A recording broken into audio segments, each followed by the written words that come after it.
Hello, everyone, and welcome to the Backcast, the podcast that goes along with the Backlog, where we play every game ever. I'm Dan. I'm joined by Joe. Hey, Dan. Hey, how's it going, Joe? I am here. Well, you are here. As always. You're always here. I'm always here. I wish you would leave. I can't get you to. It's so comfy in my chair. Dude, it's a great chair. It's a good chair. Yeah. I rest all my stuff on it when you're not here, but never mind. Well, at least it's being used for something. Yeah, you know. So let's talk some video games. What have we been doing? Oh gosh, like where to start? I've had a week. The Division has been doing a 2-year anniversary. Lots of like global events every weekend. Kind of get your gear. There's all these It has caused us to play a lot. Limited time events. More Division. What do you think of the Division, Joe? It's still the Division. It's still fun. I've been playing a bit. I went pretty hard on the last weekend because I was looking to get and try out a 6 set of gear because I was unable to get one the previous weekend. Right. And man, that does change it up. It does considerably. Those those 5 and 6 set bonuses are such a buff.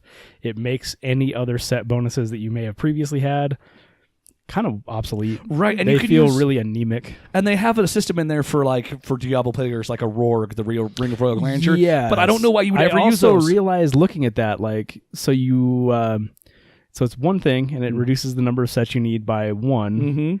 But you can only use it for 4 sets. You can't use it for 5 or 6 sets. What's the point at that? Right, because I don't know. It's a thing that you can do. I don't know. Maybe it's an antiquated thing that just still happens to be there. I don't know, but the 6 sets are too powerful. The striker way too set, powerful. The striker set makes me not invincible, but powerful enough to go do some really crazy stuff, get into some real bad situations, and walk out okay. And I got the Predator set, which doesn't give me any survivability, but once I hit 10 consecutive shots, I get a gigantic bleed for 215% of the damage I did on those 10 shots. Yeah. And it trivializes a lot of stuff. It really does, Because it takes between 10 or 12 times. Yeah. If I'm using a marksman rifle, between 3 and 500,000 damage, which is a lot per tick. In addition to me still dumping bullets into a dude, and man, dudes just melt. Yeah, solo play has become a different game. Yeah, so you can pop a guy and then just hold it out and cover and be like, oh no, he'll be dead. Exactly, and that was the beauty. As soon as I saw the little icon pop up, this guy's bleeding, I was like, he's done, and I would just move. I would just switch targets. Yeah, and be and it was kind of magical. It was an interesting change in the way I thought about playing that game. Yeah, that's what Strikers did for me. Because for me, it's when I get to for each bullet hits, I get a stack. When I hit 100, I do 100% increased damage, and there's another set of stacks that also increases my healing. So I can get to the point where I can actually face down anybody for a limited amount of time, like those heavy gunner guys with LMGs. I can actually stand face to face with them and gun at them for about 10 seconds. And their damage, that's ridiculous. Solid, yeah. On a gold, I should say a gold. The gold, yeah. And then the elites. And then I can duck into cover, and I'm still healing, and I can kind of just pop up and do that. And this is a game. It should be said that before you don't do that. You last 2 seconds if you try and face down a gold. Oh yeah.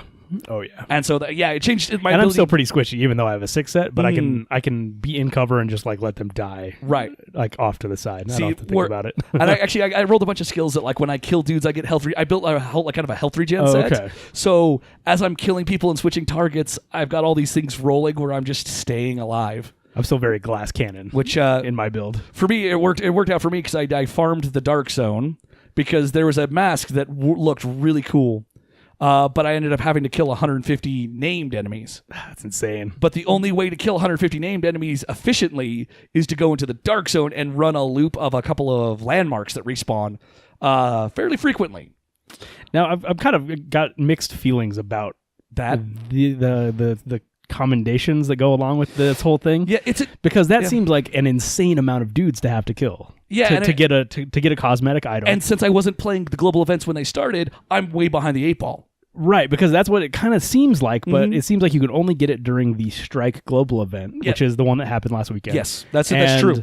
And if those were only coming out every once a month at best, once every 6-ish weeks, 6-ish weeks, I think, and it rotates around 4 or 5 different global events? I believe there's 4 different global events, yes. Okay, so you'd have to wait like 6 months to get another shot at it. The Strike Global Event commendations. One of the things that kept me going when I was grinding, and the other thing is it was a fantastic source of division tech. Right, for sure. So I was actually I got my gear very heavily upgraded. Arguably, it's like it's a good grind just because you're able to upgrade your stuff as well. When other players didn't show up, it was a great grind. Just a free range of. I got a couple rogue kills. But mostly everybody there, like there's one guy I almost had. I just had him so close, but then I didn't realize that there is a version of the AoE health heal that you can use, that if you drop it, it stuns enemy players. Oh, wow. So I had him on a sliver of health. He drops that, I get stunned, and then I'm dead. That's crazy. Though, it's interesting to see the mix. There's some people that are just out there to kill you, and that's all they live for. Yeah. But then there's dudes that are like, I saw a dude who was like sitting there like feathering the flag rogue button while I was extracting. Basically, he let my gear get out, then he flagged rogue, and we just PvP'd. Weird. So he was just sitting there waiting, just like, hey, I'm going to let your gear go, bro. It's like, you can have your stuff. I'm not about that. And then so it's like, okay. My gear's gone. It's like, all right, let's do this. And because the pressure's gone. Because I got my gear. That's an interesting, weird thing. Right. Well, I also kind of started trolling in that I would start carrying around blue boxes of gear. Just carrying garbage. Just garbage gear. And so I have that pack on my back. So it looks like, oh, he's trying to extract some stuff. This dude's got some gear. So when I got ganked by like teams of rogues. It's just absolutely garbage. Yes. They're getting nothing out of it. They're getting nothing out of it. I also had a great little run through the dark zone as I saw 3 dudes show up. I'm like, oh crap. And I turn and I see the rogue, like the little pop-up that these guys have gone rogue, and I'm just running through the streets. I was running around. I was dropping my flame turret behind me around corners so they'd walk into it, and when I see it just going, I pop it to blow it up and maybe stun them. I ran past a safe room right as another dude came out. I'm like, maybe they'll shoot him instead. Wow. I ran for like 3 blocks. I turn around and that dude's right behind me following. And it says, and you can't leave the dark zone if you're in combat in PvP. That's crazy. So I had to you're just stuck. Like, well, if they don't shoot you for something like 30 seconds or a minute or something like that. Right. So I ran for like 2 or 3 minutes, broke combat, was able to get out of the dark zone and bounce. There you go. But it wasn't all that exciting, but it was also really exciting. Kind of a fun thing. It was a fun thing. I'm like, yeah. I didn't have any gear on me, so it's like, whatever. But at the same time, I was just like, let me see if I can evade this 3-man team who clearly do this all the time. Yeah, I definitely ran into a few of those in the dark zone as well. Yeah, so that's... I also had this thing that happened. Last time we were talking about like balancing the hunters and how that could be good. Oh, I have completely come around to your opinion on it because they are they're totally unbalanced.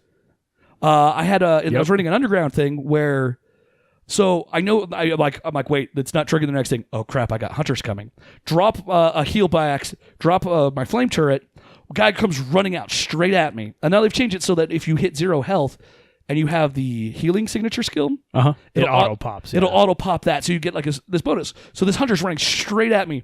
I got him down to 0 health. He pops a heal. He triggers my automatic heal because we're just gunning each other down, right? Right. I'm just like, I got to nuke one of them. I get him down to basically 1 hit point again. He pops another heal immediately. Wow. Well, yeah. And then that's about right. And then he drops me immediately and just like run up. And the whole time he runs up, punches me once, drops me, and then just murders me. I'm out. And in about 10 seconds, I was just everything. All these heals are popping off, and I'm just like, how do you deal with that? I don't know. I don't understand. It's weird. And it's one of those things that's like, okay, and then they threw 2 of them at me. If that's what one guy can do, why am I fighting 2 at once? Yeah, 2 at once with one. I don't know how you would do that. Yeah, exactly. I don't know how you would. And that's kind of what killed it for me. If I can be honest. Is that what like?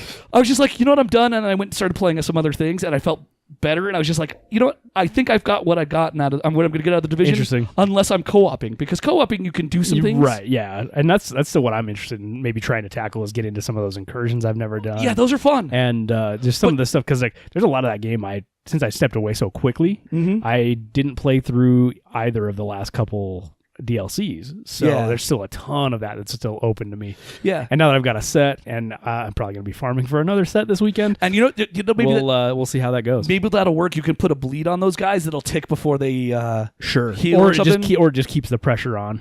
Right. To an extent. Either way, that, it seems like a team. And whenever I've had more than one person on a hunter, it's been manageable. Oh, absolutely. Not a when you have problem. multiple people, hunters are no joke. But if you're a solo player, which they've tried to balance and make solo play a thing, it's like, why am I fighting two of these if they have I hit 1 HP, heal Instant immediately. heal, yeah. It's like, what the? And then they can... And it's not really an instant heal. Like, it does take... It's like over time, and if you can hit them again, it will interrupt. No, I was literally shooting him. He hit his syringe and went to full health twice. Oh, if it was that... I wonder if they have different abilities, like... Different loadouts? Yeah. I don't know, but that could be. But it was annoying that he had... If he has 2 slots and they were both heal, and like...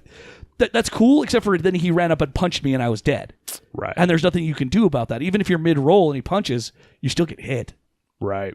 So, anyway. Interesting. Yeah, like it would be interesting to play around with it. I said it's moments of frustration, but I still really enjoy the game. I think it's great. But yeah, so I killed it for you, though. A little bit. You're out. You're just kind of out. No, I had to take a break. Let's say I had to take a break. I mean, I'm kind of getting there as well. It's a loot shooter. I'm never out. And part of the problem, honestly, is that we did jump in during this like global event marathon. Right. So it's like, hey, if you want to get that gear that you really want, right, you got to play a lot. And everybody who's playing is doing that. And if you're trying to like get that specific set, it takes some hours of grinding. Yeah. And getting that currency to buy the loot boxes. So, I mean, I can feel it as well. I'm like, man, I wish that I wish I had the time between global events. Right. If it was a season thing, I wish I could just play with this Predator set for a while instead of having to farm up a new set immediately because I haven't been playing. Leaderboard stuff taken out of it, like just if they did something that was like I don't even mess closer with to that. closer to like a Diablo season, like this month is Strike month. See, that would be cool because then you have the time to... Well, if it was like global event strike for the month. Yes. Instead of, now I'm totally... So you have time to get the gear you want on your schedule, not... Yeah, you have this one weekend. Friday, Saturday, Sunday. Yeah. That's all you have. Give up your weekend. And I have plans. I'm not going to have time to grind as much as I have been. And someone who now works weekends... That's rough. That's just destroyed that because... Yeah, and my schedule is not kind to that. Not conducive. No, not at all. But it's unfortunate. But still, the Division, still great. Good game, still great game. I did jump in and start leveling a fresh tune. Yeah, in there as well, just because I was like, it's been a long time. How does that hold up? Still holds up great. Well, that was never a problem. That was never a problem for sure. It just is such an enjoyable campaign.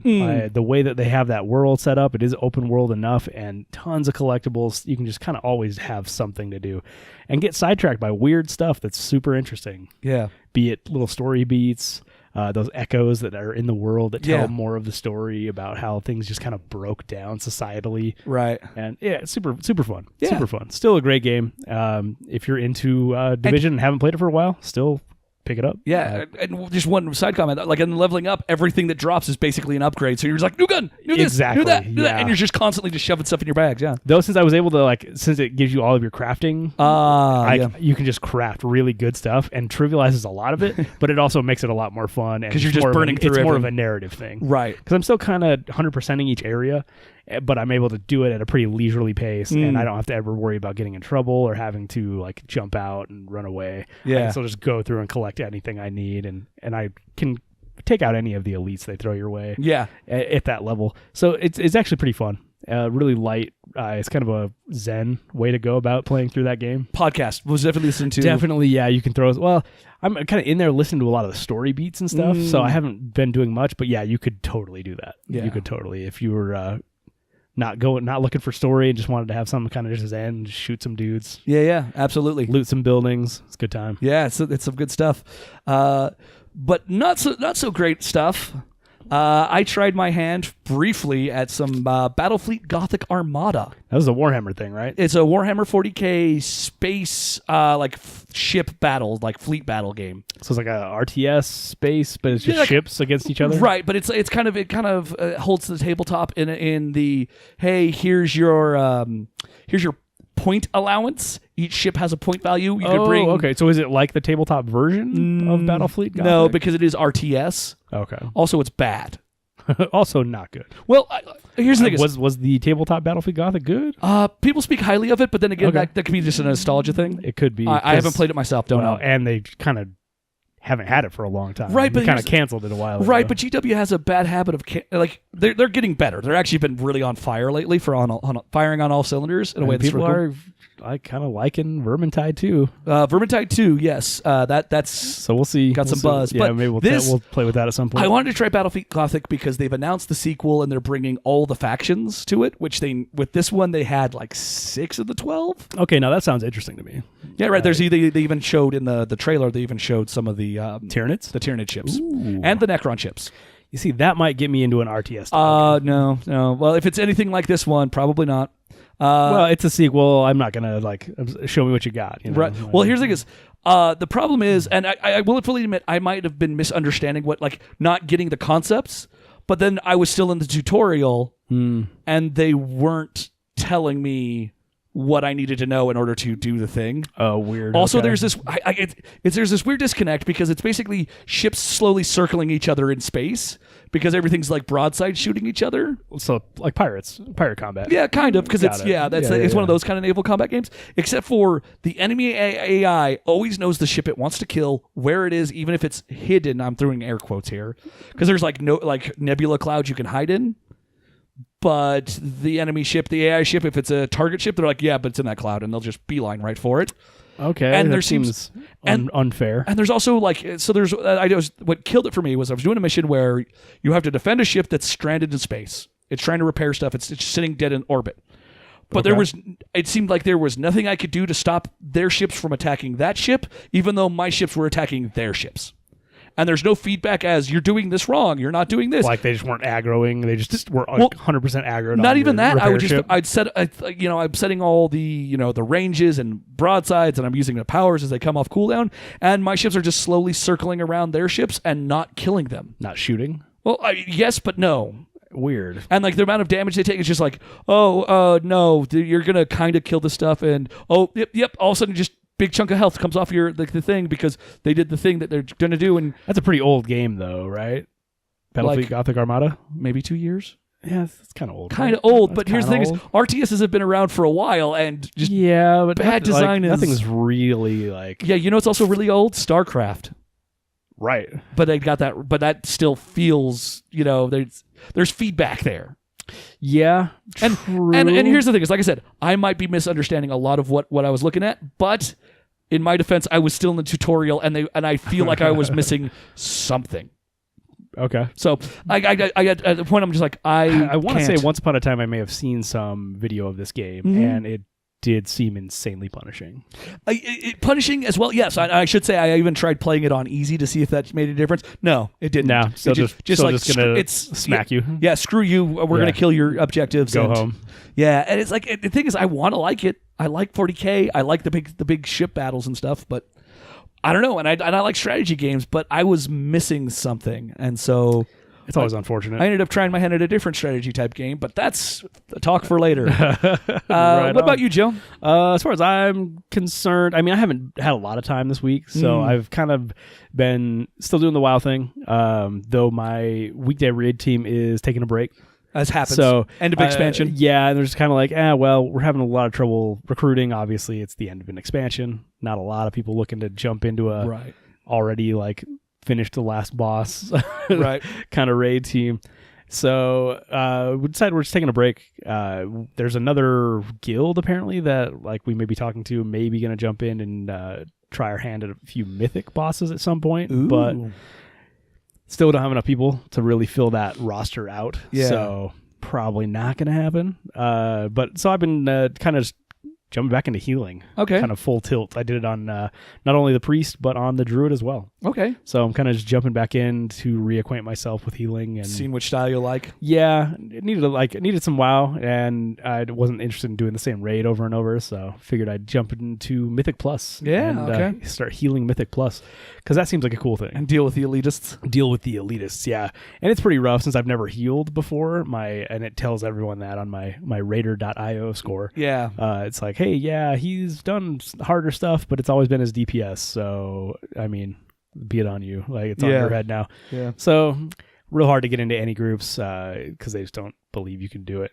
And also, like, this week was actually really bad for healing because it's they have a thing called, what's it called? The affixes. It's an affix, yeah. One of them's not too bad. One of them, like, every time the tank or anyone gets meleeed, I think it is, they get a stack of a healing reduction debuff. Oh, geez. So you pull, 4, 5 mobs, and within 3 seconds, the tank can just no longer be healed. Really? Yeah, so you got to be in like a tight enough group that can CC appropriately, and so it makes it really hard to pug, just because it's a super difficult. And how long do those stacks last? I mean, they fall off fairly quickly, but it's enough to like get the tank killed. They won't fall off until the tank's no longer being hit. Right. Because they'll just keep getting more stacks. Right. And it's rough. It was real rough. Not a great week to start healing in Mythic Plus. Right, okay. With a bunch of noobs. So you yourself included in that group. Very much noob so. healer. I'm so overgeared for it though. It doesn't really matter that much. Okay. Like, I could heal a decent group, probably throw a fairly high Mythic Plus. Yeah. But a lot of fun. Having a lot of fun healing again. It's been, I basically haven't healed at all this expansion. Okay. So jumping back into it's like kind of reinvigorating a little bit. I've been enjoying it, wanting to get back in and kind of do the end of expansion, make gold. Okay. Kind of run up to the next expansion. All and kind of done with raiding for a little while. Don't know what I'm going to do with that weekend team yet. Probably may still stick around for a little bit, but they've been having their own attendance problems. Yeah. So, yeah, we'll see. It's that time. It's that WoW lull between expansions. So. Right. Well, yeah, the part where everybody's like, I can't do this for another year. And they're just dumping so much information about the new expansion, new allied races, new there's a lot of alpha stuff going on. Lots of streamers have alpha access already. Gotcha. So you can just watch a lot of the new expansion. But I mean, it's not coming out till September. So did they actually announce the date then? Yeah, it's gonna be end of September. Okay. So end of September, new expansion's out, and we are gonna have like months and months of already seeing most of this content. Well, that's 6 months from now. So yeah, I am avoiding all of it. I don't really care to see any of it. I don't need to see the dungeons. I don't need to see any of it. Like when the pre-patch drops, I'll be more interested because that's when like kind of the finalized class balance things are going to be done. Right, and that's when you actually want to start looking at it. It's funny that it's a game that they're so, as you would say, so degaff about spoilers. They're like, look, this is what it is. Yeah, really. Like the end of the expansion is basically almost like everything's set up by the time that the game, the expansion launches, that people are like, okay, so who's the final bad? Like, who's the big bad at the end? And like, that's not the only thing that you usually. I mean, no, because they've said that before, actually, at BlizzCon. Yeah. Like, the end boss is going to be this. Yeah, exactly. They're just like, you don't know how you're going to get there, because that's, like, many patches away, but... Right, and then, it's interesting how they do all that stuff, but also, like, the raid mechanics are out there, the dungeon mechanics are out there, the plot points for all the zones. Yep. Like, it's just out there because, like, nobody reads quest text, nobody, like, everybody's and it's power impossible leveling. to hide anymore. Right. The era of data mining is for such an MMO, absolutely prevalent thing now, and especially because they rely so heavily on beta testing that stuff is just going to be out there anyway. True. Because they've done a beautiful job of crowdsourcing testers by just saying, "Hey, you guys are fans, right? You want to play the game early?" Yeah, and it's some of it's cool. It's cool to see some of it. Cool to hear some of it. Yeah, absolutely. Know that changes are happening and the game itself is evolving all the time. Okay. So periodic updates as that goes forward. Maybe if there's anything of note. Well, I mean, eventually you'll start talking about that again. But kind of going to be a little bit of a dry spell for that. Right on. Well, what else have you been filling your time with then? Actually, what's taken up most of my time is I'm still on The World Ends With You. I know we talked about this a few podcasts ago. We've touched on it. Yeah, I touched on it a little bit because I was jumping back in after that Nintendo Direct announced it was coming back to the Switch. And so I jumped in and I've just been like, hey, I didn't ever really get deep into this. I am still curious as to what it is. So jump back in. I've put an additional probably 10 or 12 hours in. Still haven't passed that first 7 days of events in that game. So you don't know what happens yet? I actually don't know what that game is yet. Okay. I put a bunch more time in, but I did end up hitting a wall, difficulty speaking, with one of the boss encounters for one of the missions at the end of, I think, day 4. Okay, so can you go up, you just leave and grind, or are you stuck in? Okay. You can.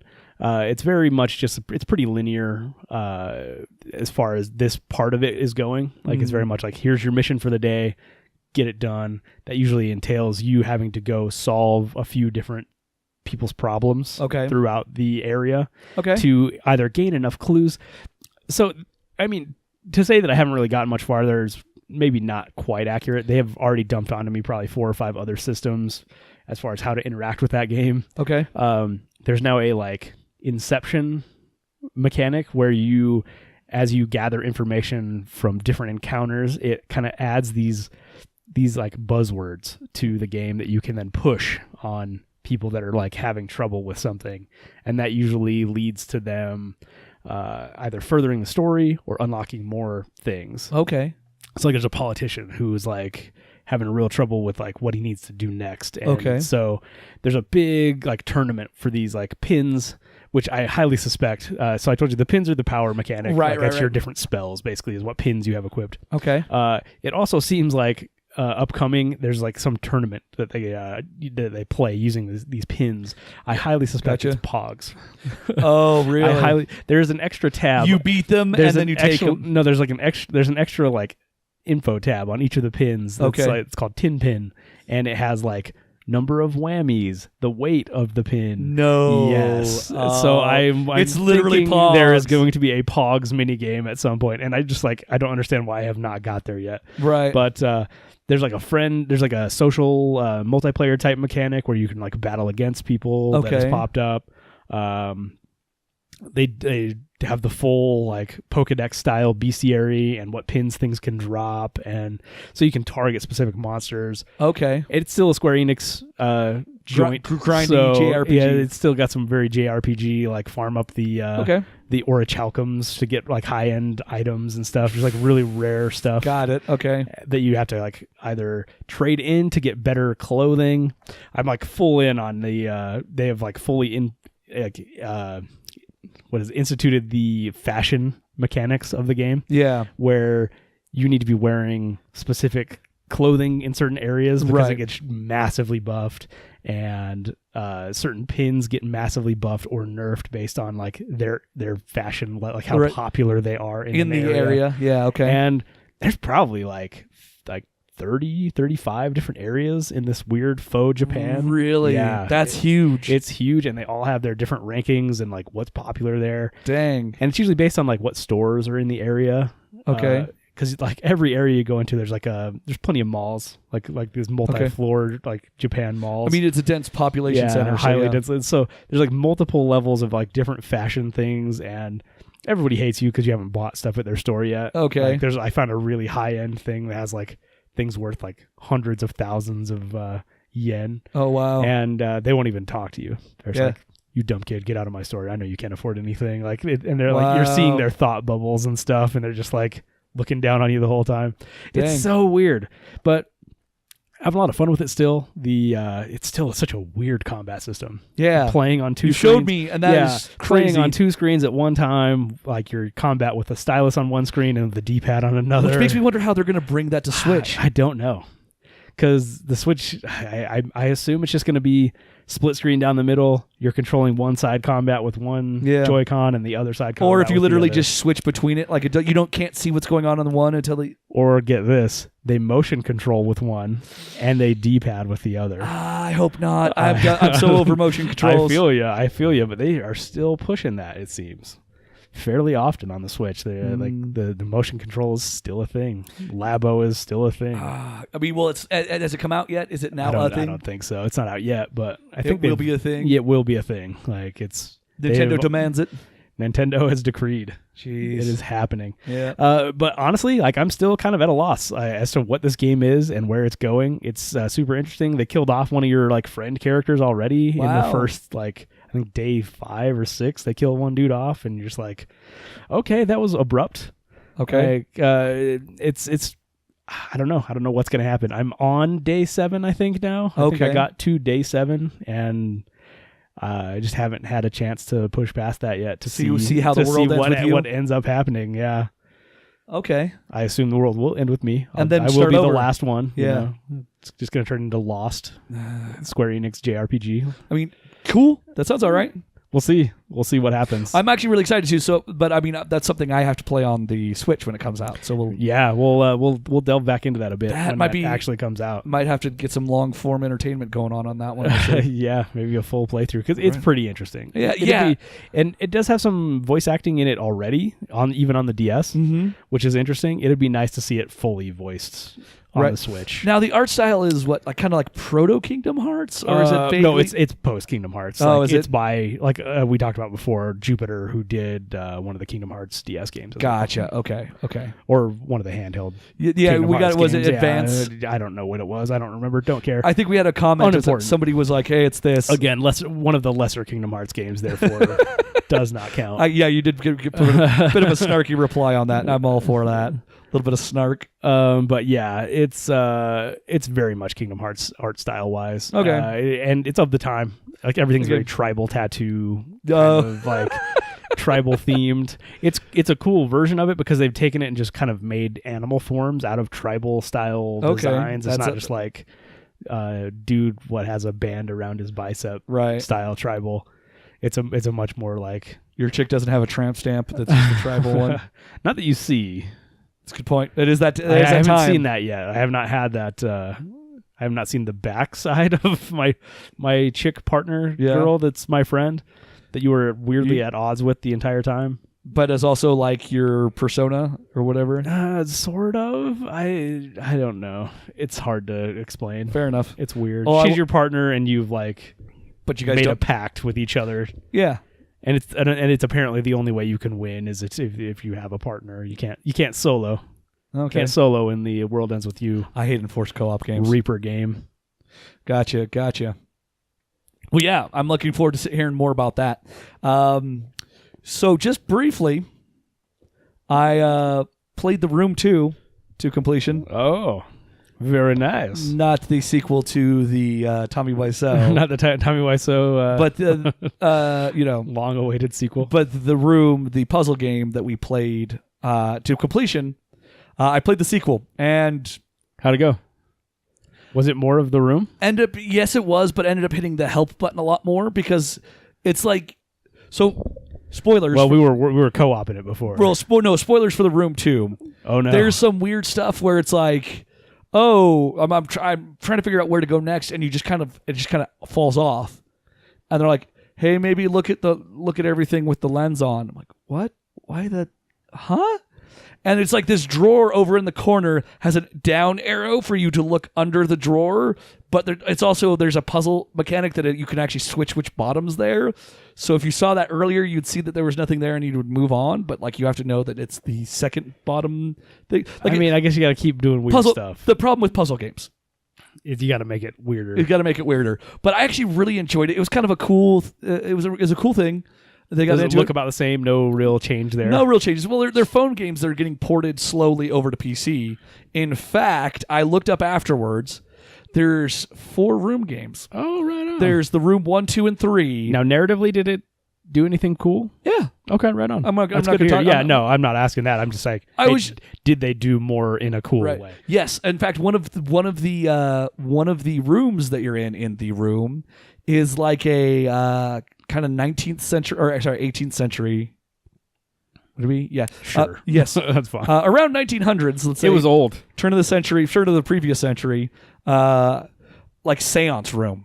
Okay, cool. And there's like some seance-based puzzles going on, and like when you hit, you've hit something because like the room will shake a little bit in the chandelier, and then it gets increasingly intense. I mean, to be honest, if we don't summon Cthulhu by the end of it, I'm gonna be disappointed. Here's the thing: is The Room 3? It feels like is the end of the trilogy, and then there's the other room had some subtitles, so like it's like going someplace else. So, but they've said that they're planning to bring out The Room 3 for PC sometime this year, and then The Room 4, whatever it is coming out on platforms soon or something. So it's interesting to kind of it was $2. Oh, sure. Yeah, absolutely. Money well spent. Worth every penny. Worth every single penny. Anyway, enjoyed that, but I think it would have been less entertaining for us to play through it. But, good. I mean, yeah. But we'll do it eventually. The Room, whatever. We'll get there. I haven't played it yet, so. But the other thing that I really spent most of my time in was Valkyria Chronicles Remastered for the PS4.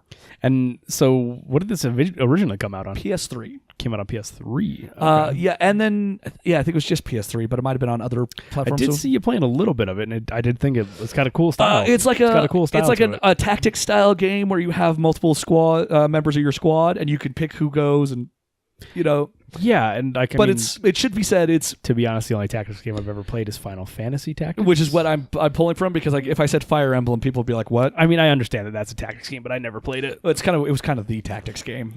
I thought Tactics Ogre was like kind of OG. We're talking Nintendo, Super Nintendo is Fire Emblem. Fire Emblem was that old, huh? Yeah. Wow. Going back a bit. Said so is Ogre. Actually, to be honest, right? Yeah, I know Ogre was old, and that's usually like whenever I would mention Final Fantasy Tactics, like, oh, Tactics Ogre is the real one. It was like, yeah, you know what? If I was like, it's Final Fantasy, man. Fire Emblem also works. I can get Cloud as an extra character in this game. Screw you guys. Yeah, what's up? Yeah. But I don't actually like Cloud, so that's the thing. It was the mid '90s. Everybody loved Cloud. I didn't even then. I was so we've talked about that, or if not, we will eventually. Dan loves Final Fantasy VII. It's his favorite Final Fantasy. Oh, absolutely. It's the only one I've actually ever beaten. But that aside, but it's set in Japanese World War II, but like the Japan version of Europe. Is it like an alt history kind of thing? Yes, like because it's other dimensions. Because it's like one of those MacGuffin changes history, but it's still basically okay. So you have the bad guys in it are basically German Russia, in that they're basically like the kind of take the most iconic bits of like Russia and Germany from that era. Now it's Axis and Allies style. The year is 1935, and this empire from the east that's. I mean, there's a German-looking dude. There's a Russian-looking dude. It's like they're pretty on the nose. It's this. I forget the name of the empire. Is rolling into the Alliance territories, but this is all taking place in a small neutral country that's in between, kind of off to the side, but also getting invaded because of its vast resources of MacGuffinite. Oh, very nice. Ragnite or something like that, which is the unobtainium. Well, it's basically James Cameron nailed it. It's the power source, but also they infuse it into like medicine, and so you have like better healing, and they infuse it into everything and it makes everything better. Of course it does. So might as well call it Cameronite at that point. Yes, Cameronite. But anyway, but it's also volatile and explosive in the right... Sure. Yeah. Anyway, so you're in this basically Dutch. It's like the currency is ducats, and I forget that. Ducats? Yeah, that's an actual currency. Oh man. Okay. But you don't know that anymore because the EU took over and whatever. Oh, sure. And it's all euros now. But it's set in like this anime World War II. And it's interesting because the country, like all the people you have are very young people that you're recruiting, but it's also a part of the fact that it's a small country. You're a part of the militia and not the main army. And also... Interesting. Okay. Due to the nature of things, a part of kind of your high school era upbringing, everyone does time in the militia, takes militia-based classes as a part of mandatory service. Oh, okay. The war started and people started volunteering. Interesting. And everybody's protecting their homeland kind of thing. Right. So they do some good stuff to kind of explain that. But what it comes down to is it's a points-based tactical game when it's like, okay, you have... characters that if they die, they can actually die and you can lose them forever, a la Fire Emblem. But you have so many orders that you can expend a turn, and you can use the same order over and over on the same person, but they get tired, their movement points get reduced. If they have a weapon that only has so many uses of ammo, you're expending those, and they regen like one per turn unless you're guarding a base. And there's waypoint bases that you take enemy bases. You can actually have some of your guys retreat and then recall the same person up at a farther base. So people who don't have the action points to keep moving at the speed of like your scouts and your tank and whatnot can be recalled farther up. And then so like marksmen don't really move very far. Right. So makes sense. The one mission that they're training you that you can deploy them at the very back. They do a heck of a time just as long as they hit. Shooting dudes. Shooting a bunch of dudes, and then you retreat them, move up, take the next base, and immediately draw them back, and you're sniping the enemy main base that you're trying to capture. So it is cool. But it also has this weird real-time dynamic that as you're running, if you're out in the open, enemy soldiers will shoot at you, and you shoot at enemy soldiers as well. though the AI gets a kind of a better advantage on that because they issue orders so quickly. So like if you ran a character up behind a sandbag and are trying to decide to do what to do next with them, the enemy will be shooting at them and plinking off little bits of their health. And the AI decides so quick you never get any free shots on them that way. But when they're running, you still get the appropriate amount of shooting at them. Interesting. Does it feel dated? Like, I mean, does it feel like it's from? Well, it looks great. It's stylized. So the style says, looking at the visual aspect is definitely on point. Still. Yeah, and it looks great. And also, it loads instantly. I've not seen a load screen. Oh, that's cool. It's just immediately just pops through.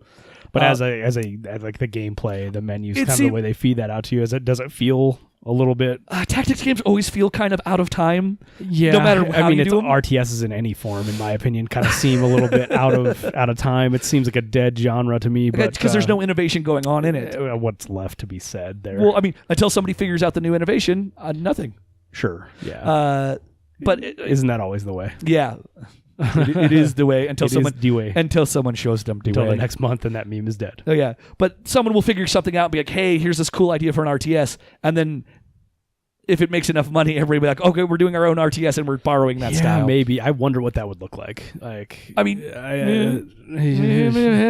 anyway, it's still you in a 3/4 view overhead, like moving troops. Like, it's just kind of. Well, I mean, and some people have tried the thing with MOBAs where it's like, no, it's a third-person MOBA, and those have kind of gained some ground, but not to the same extent. And anyway. And some of those have been shut down, haven't they? Already? Oh, I'm sure. Because wasn't that what was it? Paragon? Wasn't that one of those? No, Paragon was Overwatch type, like a literal Overwatch clone. Yeah, which was kind of funny because it was free to play. Anyway, but shocker. Shocker. Right? Shocker! It didn't compete with Overwatch. Well, no, it's still around, isn't it? Is it? I thought it is. I thought that was the news. No. As they closed it down recently. Oh, was it? Because I thought they were crushing it within like the last couple, like in the last month. Probably. We are not a news source, ladies and gentlemen. We are not news people, but I thought I heard Paragon or something of its ilk got shut down. We will have to look into that. But Valkyria Chronicles, I'm enjoying. I fell off of it previously. Because of, I think I got to a mission. Now, is it narratively driven or is it just missions? Oh, absolutely. Okay. It's written like a history book, and so you're watching cutscenes and selecting them out of a book, and then a mission. You can play a mission, and the thing that's cool about this though, it lets you grind. You can do what's called skirmish missions, and you gain XP into a pool, and then when you go to level up, you actually don't select individuals; you select classes. So far there's engineers, there's snipers, there's stormtroopers, which are like automatic weapon people. There's scouts, which have like not bolt action rifles, but like rifles, regular semi-automatic rifles. And then you have lancers, which are dudes who have rocket lances to kill tanks, like you do. You're anti-armor guys. RPGs, basically, yes. And you level up that class, which then confers the bonuses to every member of that class in your on your team. That's cool. And it's really cool. And then the same thing is there's like armor upgrades, there's weapon upgrades. Those are story gated, so you have to get to certain points of the story to upgrade your weapons. So you can't just like straight out level everything. I haven't hit a level cap, so I think I can out level, but I can't out upgrade my gear. That's weird. It's not that bad. Is there a huge difference there? Then, does the level not really apply much to your damage? Or? The automatic weapons, the leveling I've been able to do so far is damage boosts. The sniper rifles and regular rifles have gotten accuracy boosts. Oh, okay, so that makes sense. So, and I think the lances were also damage increases. So, okay, so you can still out level to an extent, to some extent, but I just don't know what that looks like. Like I haven't got deep enough in. I'm like 4 hours in. Oh, okay, so still pretty fresh. And I've spent some time in the skirmishes, maybe getting just a little bit more XP because there's no difficulty modifier. There's just So and the game even tells you, hey, if you're having trouble with a mission, maybe go play skirmishes for a while. And it's a Japanese strategy. It's like, hey, go grind for a minute. So I'm worried that at some point it's a grind thing. I remember though I think I'm at this level. I haven't played to see. Okay. But I think I'm at the level that I last stopped on when I played this game in the past. Oh, interesting. That I felt like you tried this back on the PS3. This is why I got it on the remaster because I really liked the game and I didn't get through it, and then I'm looking at it going, I think I'm at that level, and I'd be curious to see if maybe I see it differently now because it's been quite a few years. I mean, I've heard occasional like mentions of Valkyria People Chronicles really like and whatnot. But the issue is I might actually have to charge up my PS Vita. Because, can you cross-play? No. Because, the Valkyria Chronicles Remastered came out for the PS4. I think the next 2 and 3, I think, are the only other ones. They came out PSP or PS Vita. Oh, so you're talking about getting another game. If I wanted to play the series through. More in the series. Because there's a PS4 cool. game that came out this year, or last year, called Valkyria Revolution, which is actually more of an action-based, it's heavier action with some strategy elements, where this is a strategy game with some action elements. So I kind of wonder, like, I want to see that evolution, but I might just jump to the PS4 game because it's only like $30 or something. Yeah, and that doesn't seem too big a deal. Yeah. That's cool. But hey, anything cool to play on a Vita sounds good to me. I wish that console had been more successful. Yeah, me too. Such a cool handheld. I didn't spend a lot for it, but man, it's sad that you get so little use. Yeah, I could always play Persona 4 Golden on it, though. There you go. Yeah, I always felt the same about the PSP. Yeah. Just under-supported. Well, good news. Every PSP game is basically on the Vita. Right. Yeah. So I'm not going to pick up a Vita just to play old PSP games. I'm pretty sure I can let you borrow mine. I don't even know of anything that I would play at this point on a Vita. Well, I know they came out with Final Fantasy 1 and 2 for PSP, so you could play those on a phone nowadays. Probably. So right on. Well, anything else we want to go over? Or did we hit that? No, I mean, I didn't play anything else that I can recall at this point, other than like dipping a toe back into Monster Hunter. But right, we're dipping a toe back in, but we more. Well, they've got a new monster out. We haven't really had time to mess with it that much. Yeah, long enough to get wrecked by it. Yeah, you'll probably get some more updates on Monster Hunter next time. Right, some balance patch stuff that they pushed as well. Yeah, I got to find out what that's about too. I don't like it when they mess with my weapons. Well, why don't we go get to that, and then that way we can get sooner to recording more stuff. Sure. But yeah, thank you everyone for joining us. Catch us again, I'd say about a week or so for the next episode of the Backcast. Thanks, everybody. Catch you guys later. Save your ducats.